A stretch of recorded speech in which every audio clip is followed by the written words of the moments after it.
9,000 ऐसे कर्मचारी जो सिर्फ घर में 2700 रुपया पे पेंशन लेते थे, हमारे इस फैसले से अभी तक 9,000 लोगों को 27,000 और 30,000 रुपया पेंशन मिल रही है। मैं खुद कर्मचारी का बेटा रहा हूं, आम स्कूल से पढ़ा हूं। गवर्नमेंट स्कूल में उसमें टाट हुआ करती थी, 5वीं और 8वीं तक तो टाट ही मिला करती थी। 8वीं के बाद लंच मिला करते थे। 8 क्योंकि सीनियर क्लासेज होती थी, तो मैं दर्द जानता हूं। धीरे धीरे हम आगे बढ़े, इतिहास की सबसे बड़ी त्रासदी और आपदा का कुल्लू जिला ने सामना किया। मुझे तारीख याद है, 7 जुलाई 2023 को पूरे प्रदेश में इतनी अत्यधिक बारिश हुई और सबसे ज्यादा नुकसान किसी जिले में हुआ तो वो कुल्लू जिला था। पर्यटन का सीजन चला हुआ था। पर्यटन के कारण कितने होटल कारोबारी का या रोजी रोटी चलती है। मैं यहां आया और मैं यहां 3 दिन रहा। पत्रकार बंधु भी सब जानते हैं, मैंने सभी विभागों के अधिकारियों को यहां बुलाया। पूरा मंत्रिमंडल हमारा यहां रहा। सुंदर ठाकुर जी के साथ रात के 2-2 बजे तक चर्चा करते रहे। आपदा का जो कंट्रोल सेंटर था वहां डीसी ऑफिस में मुख्यमंत्री जाकर डीसी ऑफिस में जाकर पूरा जायजा ले रहा था। जब 75,000 पर्यटक फंसे हो, 15,000 गाड़ियां फंसी हो, 48 घंटे से कुल्लू में लाइट नहीं थी, पीने के पानी की योजनाएं प्रभावित हो रही थी, सड़कें टूट चुकी थी। हमने 48 घंटे के अंदर सड़कों की भी मरम्मत की, पानी की योजनाओं की भी मरम्मत की और बिजली के जो खंभे गिर गए थे उनको भी ठीक किया। अधिकारी ने क्या बैठे, मंत्रिमंडल के सदस्य तक यहां बैठे। रात को गाड़ियां निकालते हुए और सुंदर जी सड़क पर रहेगी 75,000 पर्यटकों को हम सुरक्षित घर पहुंचा सके। पूरे हिंदुस्तान से फोन आ रहे थे कि हमारे परिवार की सुरक्षा कीजिए और हमने उन 75,000 लोगों को तो बाहर निकाला, 15,000 गाड़ियों को भी निकाला और हिमाचल की जो संस्कृति थी, अतिथि थी, वो संस्कृति उसका परिचय भी दिया। कहीं अराजकता का माहौल नहीं था, कहीं पानी की बोतल जो 20 रुपए की थी वो 100 रुपए में बिक्री थी, कहीं नहीं ऐसा माहौल था। लोग अपनी तरफ से सब कुछ दान कर रहे थे। तो ये हमारी संस्कृति है। 3 महीने ये आपदा का दौर चला। कई घर तबाह हो गए, कई पशुशालाएं भाग कर रह गई, कई परिवार ऐसे थे जो रात को अपने घर में सोए हुए थे। पता लगा रात को कि भारी बारिश के कारण लैंडस्लाइड हुआ है और फटाफट वो अपनी जान बचाकर बाहर निकले और उनका घर और पूरा पानी में बह गया। जिसका परिवार पूरा एक अच्छे मकान में रहता हो, कुछ ही घंटों में उनका घर पानी भाकर ले जाए, उनके अंदर की पीड़ा कौन जानता है। बच्चों की स्कूल की किताबें तक नहीं बची, पीने के पानी का गिलास तक नहीं बचा। मैं चाहता था सब जगह वो परिवार मुझसे मिलकर लिप्ट कर रोते थे कि अब हमारा क्या होगा। मन में पीड़ा थी। हमने केंद्र सरकार से मदद की गुहार मांगी। हमने यहां भारतीय जनता पार्टी के नेताओं से अनुरोध किया कि तुम चलिए, तुम्हें श्रेय देंगे, आप हमारे लिए स्पेशल रिलीफ पैकेज के लिए खड़े होइए। 22,000 आपदा प्रभावित परिवार सड़कों पर आ चुके हैं। अगर आज हम इनकी मदद नहीं करेंगे, इन परिवारों में बड़ी मुश्किल का समय देख रहे हैं, तो आने वाले भविष्य में ये लोग हिमाचल की संस्कृति को भुला कर रहे थे कि उनकी मदद के लिए कोई नहीं आया। पर भारतीय जनता उन परिवारों की मदद के लिए नहीं आई। वो वहां भी राजनीति करती रही। हम कोई भी राहत लेने जाते उसका विरोध करती रही। विधानसभा का सत्र हुआ, 3 दिन तक चर्चा हुई, बड़ी बड़ी बातें की गई और जब प्रस्ताव के समर्थन में खड़े होने की बात कही गई तो भारतीय जनता पार्टी के लोग आपदा प्रभावित परिवारों के साथ नहीं खड़े हुए, हिमाचल के लोगों के साथ नहीं खड़े हुए। तो क्या वो हिमाचल के हितैषी है? वो भाजपा हिमाचल की हितैषी नहीं है। हम केंद्र सरकार के पास गिड़गिड़ा रहे थे, कह रहे थे कि हमारी मदद कीजिए, लेकिन जब किसी प्रकार की कोई हाथ मिलती हमें नजर नहीं आई, हमने निर्णय लिया और हमने आपदा प्रभावित परिवारों के लिए 45 करोड़ रुपए का राहत पैकेज दिया। राहत पैकेज के माध्यम से रात दिन हमारे पीडब्ल्यूडी मिनिस्टर सुंदर ठाकुर जी सड़कें निकालते रहे, आपके साथ खड़े थे। मैं खुद दौरा किया, हर जगह पहुंचा मैंने कहा कि तुरंत राहत मिलनी चाहिए। हमने अपने खजाने खोल दिए उन आपदा प्रभावित परिवारों के लिए।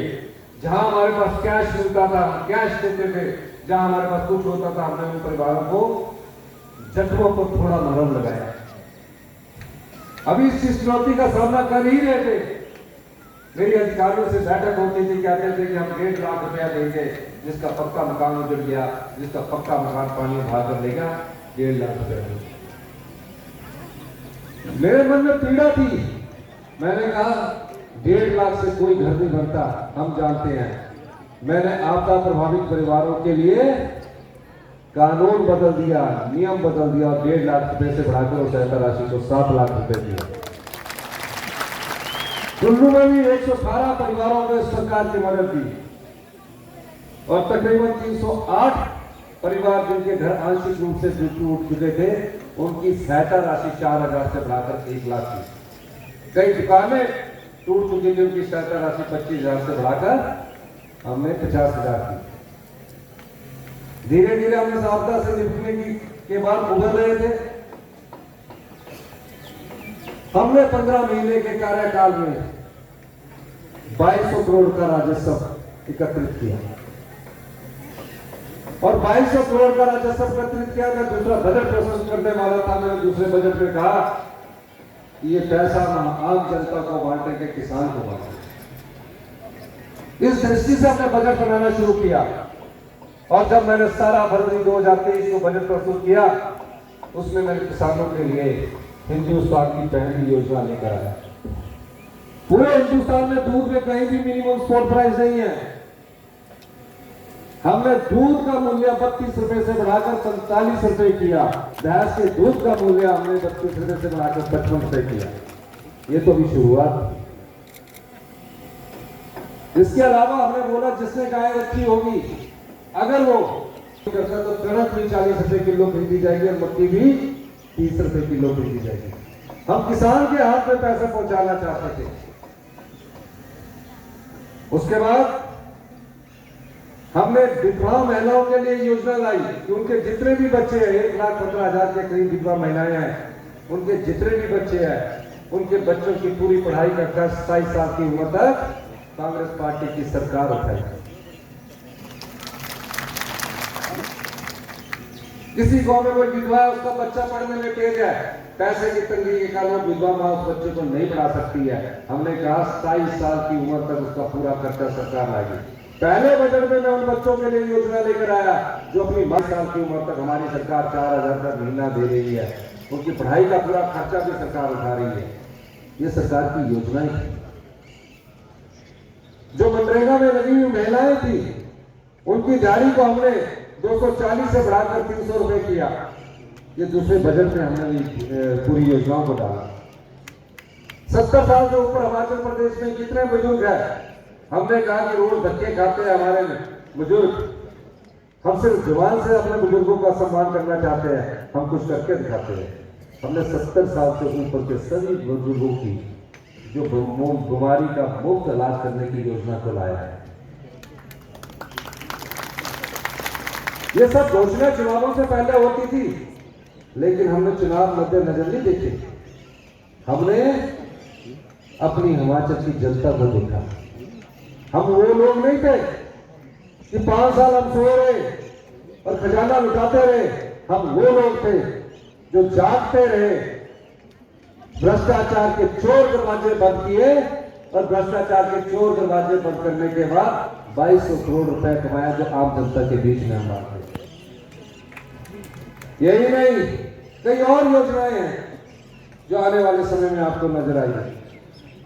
सरकारी कर्मचारी काफी सालों से एरियर की मांग कर रहे थे, हमने धीरे धीरे उसको भी कम करना शुरू कर दिया। हमने 4% डीए की किश्त थी, पुलिस कर्मचारियों और अधिकारियों को 210 रुपए डाइट मनी मिलती थी, 7 रुपए। हमने उसको 2 गुना नहीं बढ़ाया, 3 गुना नहीं बढ़ाया, उसको बढ़ाकर हमने 5 गुना बढ़ाया, 1000 रुपया उनकी डाइट मनी है। पिछले 10 साल से नहीं बनी। ये सब कैसे होता है? ये तब होता है जब आपके पास पैसा आता है और हम उसको करते हैं। और फिर हमने क्या किया, मैंने अधिकारियों की फिर बैठक ली, बजट किया। उन्होंने कहा कि 800 करोड़ रुपया बचा है। उन्होंने कहा इसको हम संभाल के रखते हैं। मैंने यही कहा, क्यों संभाल के रखते हैं? हम अपनी प्यारी बहनों को, जिनकी उम्र 18 साल से अधिक हो चुकी है, 18 साल पूरी कर चुकी है, उसके शरीर में जब तक अंतिम सांस है, हमारी सरकार उस अंतिम सांस तक उसको 1500 रुपया देगी और हर साल 18,000 रुपया देगी। मनरेगा में गरीब महिलाएं जो काम करती है, उनके लिए भी हम योजना लेकर आए। कहा कि उनकी इनकम अगर 2.5 लाख से कम है तो हम उनको 3 लाख रुपया घर बनाने के लिए देंगे। हमारा दूसरा बजट पढ़िए, उसमें कितनी योजनाएं आम जनता से जुड़ी हुई है। बजट पास 27 फरवरी 2024 को होना था। 27 फरवरी 2024 को राज्यसभा का चुनाव हुआ। राज्यसभा के चुनाव में जो कांग्रेस पार्टी के हाथ के चुनाव पर चुनकर आए, वो 6 जीते हुए विधायकों ने भारतीय जनता पार्टी के प्रत्याशी को वोट डाला। वोट डालना अच्छी बात है। वोट डालने के बाद वो पंचकुला के हॉलीडे होटल के हरियाणा गवर्नमेंट के अंदर, हमने सोचा हो तो अपने मेट्रोपोल हॉस्टल में होंगे। वोट तो डाल दिया, चुनाव भी हो गया, प्रत्याशी भी जीत गया। पता लगा कि अगले दिन वो 2 हेलीकॉप्टरों के माध्यम से अनाडेल आए, सीआरपीएफ के जवान आए, विधानसभा का गेट भारतीय जनता पार्टी के अध्यक्ष ने तोड़ा। हमारे साथ में उनसे बात की कि ये जो मैं बजट की योजना कर रहा हूँ, आम जनता की योजनाएं हैं, इसको आप पास करवाने में मदद कीजिए। हाँ करते रहे। पता लगा कि जब मैं बजट का भाषण देने के लिए, रिप्लाई करने के लिए आया, तो द्वारा हेलीकॉप्टर में उड़कर पंचकुला पहुंच गए। बजट पास करना था। अगर बजट ना पास करते तो सारी योजनाएं धरी की धरी रह जाती। हमने बजट पास किया। बजट पास करने के बाद मुझे पता लगा कि टीवी में चल रहा है कि मुख्यमंत्री जी ने इस्तीफा दे दिया। सुंदर जी मेरे संघर्ष को जानते, क्योंकि ये भी संघर्ष के मेरे साथी है। इकट्ठे हमने संघर्ष किया है। मैंने कहा, टीवी में आकर मैंने बयान दिया, मैं इस भ्रष्टाचार की लड़ाई लड़ूंगा।